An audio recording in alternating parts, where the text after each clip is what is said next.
If you want to record the screen on the Motorola Moto G87, what you can do is, for example, you can go to the control center or quick settings, and you can try to find the screen recorder over here in this section. And in my case, it is already in here in this place, but if you don't have it for some reason, you can tap on this pen icon and then scroll all the way down to try to find it somewhere over here. So then you can drag a tile to the upper side to add it to the control center. Now, once you have it ready, you can just tap on this button. Then we have the settings. So you can choose if you want to record the whole screen or just one specific app. You can choose the audio that should be used on the recording.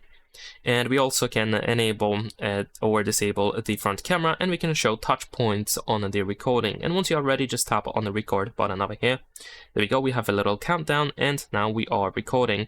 We also have a bunch of additional tools, like for example, we can draw anything on the recording. You can also choose the color, so if you want to highlight something quickly, then of course we can easily do so. We can still adjust the audio settings over here.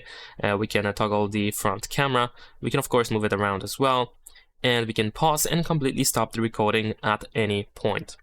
Besides that, if you use the sidebar, then in here we should be able to also, well, you will not be able to find it straight away, but you can add the screen recorder into the sidebar as well. So if we go to settings of the sidebar here, let's tap again, there we go. Then you should be able to go to tools, and then here we can add the screen record option. So then you can also find the screen recorder in the sidebar. And that's pretty much it. Leave a like and subscribe.